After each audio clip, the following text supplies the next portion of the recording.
Sanibonani, kule tutorial sesokwenza-ke umlomo okhulumayo kanje. Sengiwenzile ama-tutorial la ngintshengisa khona ukuthi amehlo siwa-animate kanjani, ikhanda sili-animate kanjani lilodwa kanjalo. Akule playlist ebhalwe u3 Acting and Character Animation ku-YouTube.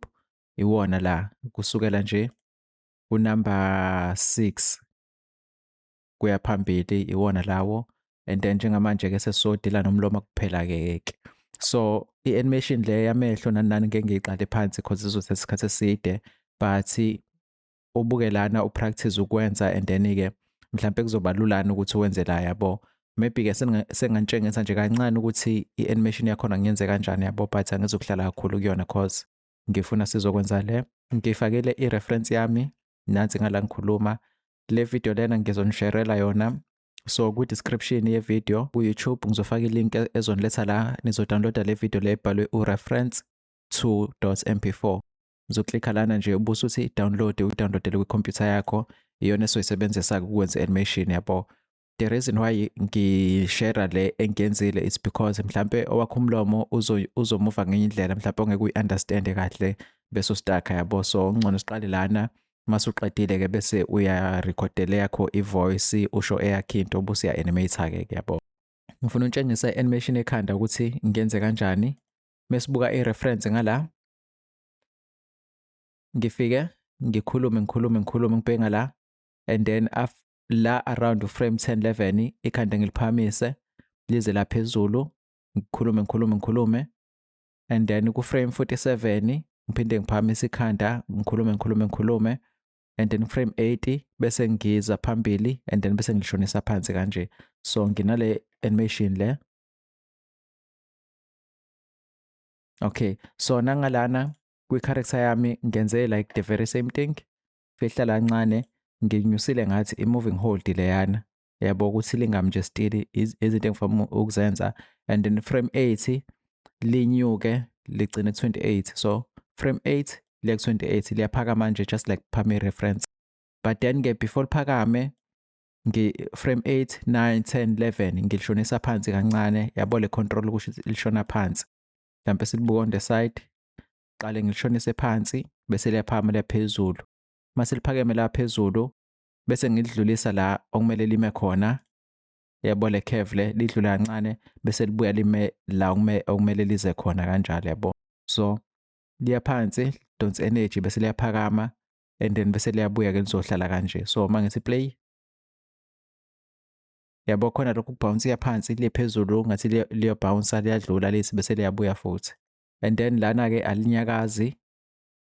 Ngitshengisile-ke la ukuthi linganyakazi khona ikhanda ukuthi senza kanjani. Kwamanye ama-tutorial la si-animate khona ikhanda nezinye izinto ukuthi la linganyakazi khona sinyusa kancane sithi sinyuse nalo sisikancane ukuze lingabe nje still yabo.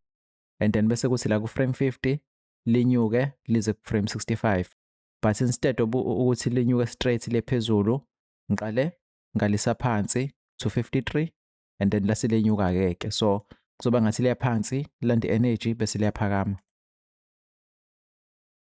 and then bese liyama la and then bese liyaqala-ke ku frame 80 liya phezulu kancane futhi. Khona-ke angikwenzanga ukuthi liqale liphansi bese liya phezulu, ngilimuvile nje la phezulu lihlale and then-ke bese liya phansi-ke. Nakhona la mele liya phansi lidlule bese liyabuya kancane, kwenziwe ile rotation ka-X le. So mangidlala le part le, so ile nto engiyenzile and then kwikhanda nginanale control le.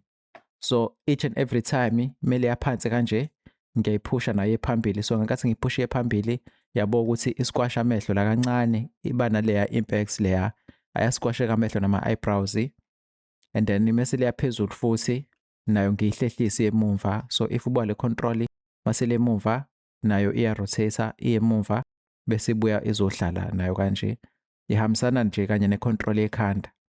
So masubuka i-animation sidlala wenza ukuthi ikhanda lami libe nalokho engathi liyabounce kancane liziqa, kwenza ngathi nje ingathi li-soft liyi-tissue, lingabe nje ilukhunga, lingabi stiff as limova yabo. So ilawo ama-controls engiwenzile Kukhona nokunye engikwenzile but singawari ngakho kwamanje. I think lawo 2 anganginika i-movement ecishe ifane kanje. So ngiqale ngekhanda, ngase ngizo-animate amehlo ngawaqeda, and then-ke kwase kunkathi ngi-animate umlomo-ke. But ku-tutorial engizoyenza ngizonitshengisa nje uku-animate umlomo kuphela kwikhanda elinganyakazi.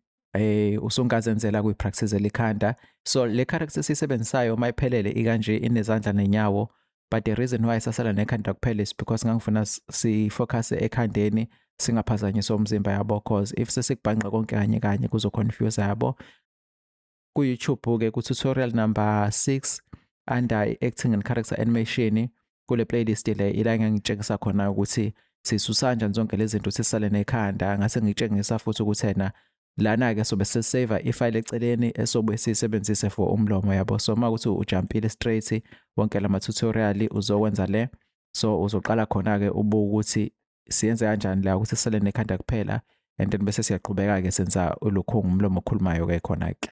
Into yokugcina engikhohlwayo ukuthi yabo kule playlist le yesibili ebhalwe animation fundamentals. Ama-fundamentals is like izinto oyifundayo ezi-related kwi-animation ezizo-apply to almost yonke into ozobuyenza nge-animation yabo. For example, le tutorial yesi-5 ebhalwe ukuthi ball and tail exercise, la ibholo eligxuma up and down bese liba nomsila olandela ngemuva yabo. So leyo nto leyo i-apply lana-ke. Ikhala lami la the time kade ngi-animate ikhanda la ukuthi lithi kanje. So into ebiyenzeka ngivule i-graph editor cause kulula ukubona ngayo. The time liya phansi ikhanda, ikhala bengathi liyasala kancane ngemuva yabo, ngi-rotate-sile ngalisa phezulu kube ngathi liyasala kancane, and then ngakathi seliya phezulu ikhanda, and then ikhala if ubuka la ngathi liyasala ngemuva yabo, ngathi liyadonseka bese kunkathi liya phezulu ikhanda selizoma yabo. Ngase ngiyalikhungasa kancane la ngalisa phansi, ngase ngilisa phezulu just kancane lapha yabo. Mengithi yabo kunginika leya movement leyana. Same thing nala liya phansi ikhanda, nga-rotate la phezulu, ngakathi liya phezulu ikhanda ngali-rotate la phansi ikhala bengathi liyadonsa ngemuva nje, and then bese kunkathi lifica ikhanda-ke lapha. So yabo kunaleya movement. Same thing nalana, lana-ke ikhanda liya phezulu kuphela lingaqali liye phansi angithi. So ngakathi liya phezulu ikhanda ngi-rotate ngathi liya phansi bese kunkathi liya phezulu-ke ikhanda selizoma. So bese-ke ngivula le esayisave as face from leya tutorial before siqale si-animate ikhanda nani yabo. So ile file esizosebenzisa. So into soyenza lana sizofaka i-reference yethu sibone ukuthi audio ukuthi ekhulume sikwenza kanjani nayo yonke leyo nto leyo. Ngala kwi-scene collection, so right click senze i-collection entsha, sizoyibiza ngokuthi reference, and then sinyuse kancane la sizo-animate umlomo ngithi kuphela. So wonke lamanye ama-controls aswadingi, sizoya la kulento engathi umuntu, i-head control ngizoyi-hide unless ufuna uku-animate ikhanda kuqala uzoqede, ungakwenza konke lokho, but then i-head control ngizoyi-hide, and then bese kuthi i-layer number 4 eyobuso eyawonke ama-controls obuso ngifuna ukusala nje kuphela nawo umlomo. So mesiza la ezansi kwi-selection set sinayo ilokhunga yomlomo vele ebifakiwe khona. Mengiscrolla down ngithi selecteka yonke into yomlomo yabo, and then ngizothi control I ukuselecta zonke lezinye izinto including lento engaphansi le, bese ngithi H ukuhide ukuze ngizosala nomlomo kuphela, and then ikhala nalo ngizolihide angilidingi. Ama-control engizowasebenzisa nje ile kanye nalawo, bese ngi-splitter iwindi lami ngiqale ngibuyele ku-object mode, ngithi vertical split, and then ngalana-ke ngizofaka i-camera, ngizoselecta i-reference collection, ngize la phambili kanje ngithi shift A ngifake i-camera khona, bese ngihlehlisa kancane ngishintshela ngenza u-global ukuthi nje iye emuva. Ngala ngize ku-view cameras, active camera kuze zobe i-camera nje.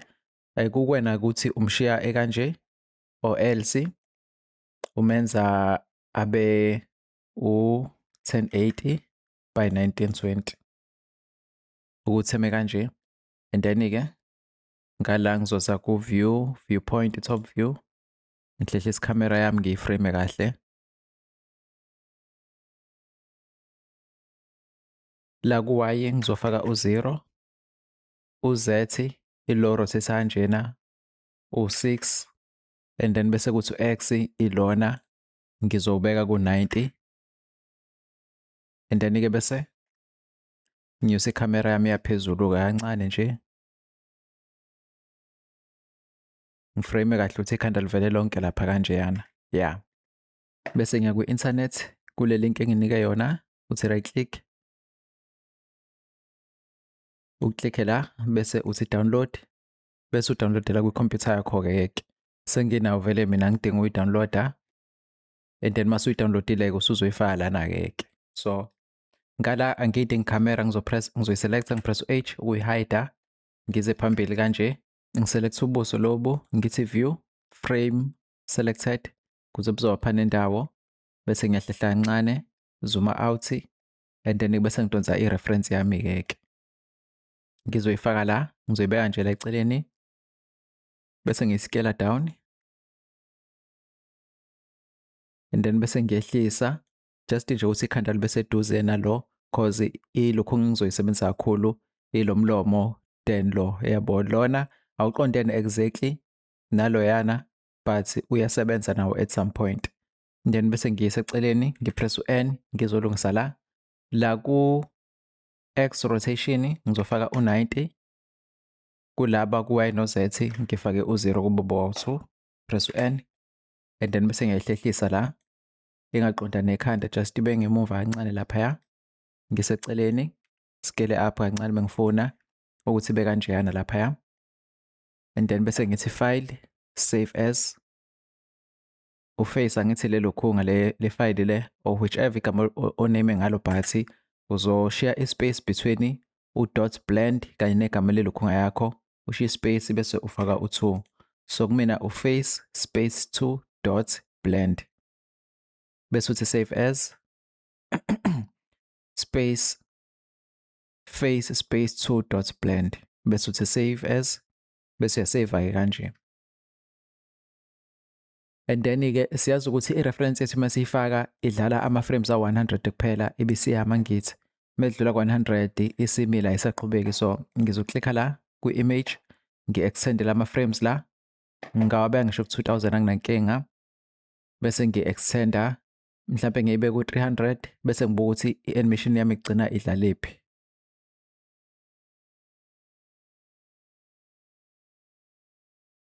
So i-animation yami iyagcina la ku-frame 126. So la ku-end ngizofaka 126 and then-ke manje sekuyisikhathi sokuthi sifake i-audio-ke. Njengamanje masiza la ekuqaleni sithi play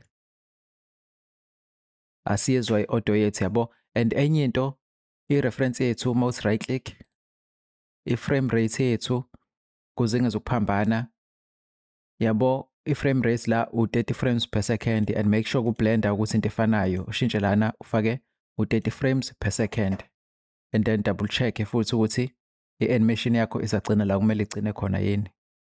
And then play. Yayidlala right but ake sibone-ke mesifaka ilokhunga i-audio ukuthi kuba kanjani. So indlela yokufaka i-audio sinazo zonke lezi zinto la phezulu of which uyakwazi uku-right clicka ku-sculpting uthi right click uthi delete. Delete yonke into ngashiya u-layout kuphela ukuze kuzoba simple. And then mase uno-layout la ku-plus uzoklikha khona uye ku-video editing uye ku-video edit. La ungawupress u-new cause sesinayo vele isine khona of which le. So into ozoyenza le 30 frames per second. So into ozoyenza uzoklikha la bese ukhetha lo scene lo and then usunento kanjeyana-ke. And then from lapho uye kwikhompyutha yakho futhi uphinde udrag le video le ekade si-download u-reference to uzobeka la u-blender mase udonsile and then busu upositiona kahle-ke ukuthi uqale ku-frame 1 uye le phambili. So mawuthi play kangishilo ngathi abanye benu. So uyayizwa ukuthi audio uyayizwa ngalane. So into ozoyenza uzopressa u-alt ungawudedeli kwilokhunga kwi-keyboard yakho bese uklikha lesi strip esila ngaphezulu of which ese video bese upressa u-delete Mawudelete kuzosala i-audio kuphela la ngezansi yabo. Mawuya la phezulu ngala kuleli side leli khona lento ebhalwe ustrip nansi le enamabox awu-3 kanje. And then la ku-volume uyakwazi ukuthi wenyuse noma wehlise i-volume yakho. Mawukuthi ilokhunga le migqa le emhlophe cause uyisebenzisa kakhulu le eyaphezulu phansi kanje mawuthi ayiveli uzoklikha la u-display waveform. And then uzoyibuyisa kanje. And then okunye-ke akunankinga sokushiya kanje bese sibuyela ke la ku-layout. So mesithi play kangishilo ngathi abanye benu bayokhala. So uyezwa manje ukuthi i-audio sesiyayizwa ne, but-ke siyadinga-ke ukubona le waveform ngakathi singala cause yona isitshela ukuthi uqala kuphi ukukhuluma egcine kuphi ephinde eqale kuphi egcine kuphi kuze kuzoba lula mase senza si-animate umlomo wethu yabo. So la kangishilo ngathi yabo la uthule but ngala uyakhuluma yabo. So into esoyenza uzobuya ku-layout bese kuthi kuleli side elingala uzuza phansi kwalabo layini uthi right click bese uthi horizontal split bese uzofaka ulayini ngala. Ungawufaka uqondanise nalo, ufake nje la ezansi kanje bese kuthi la ekhoneni lawo uzoshintsha wenze uvideo sequencer yabo ukuthi manje ngala usunento ecishe ifane nangala yabo. And then-ke bese la uklikha again la eceleni kwa new, klikhe la uselect lo scene lo ukuze uzoba naleya lokhunga. Yabo ukuthi sonyusa kancane, yabo ukuthi i-strip sethu se-audio siyavela. And then uzopress u-control udedela u-control u-expanda lento le up and down kanje yabo. Expanda up udedele uposition ufuna u-channel number 1 kube yiwona ovela la. So ngizosezansi. So nangu channel number ngibeke channel number 2 anginankinga, but u-channel number 2 kube uwona ola ezansi yabo bese uyayehlisa ke lento kancane kanje kuze uzobona i-audio yakho lapha yabo kube lula. So mase ngithi play kangishilo ngathi abanye benu. So uyabona ukuthi kuyadlala ngala kuyadlala nangala. So ngalana asafuna ukuthinta ku-right njengamanje. And then sothi control save. And then ku-tutorial elandelayo ke as soon as iqala sesiyaqala ke si-animate umlomo bese ngiyenzile but for some reason my camera stopper ukurecorda, so kusamele ngidile nalokho ke and then bese ngiya-uploada ke.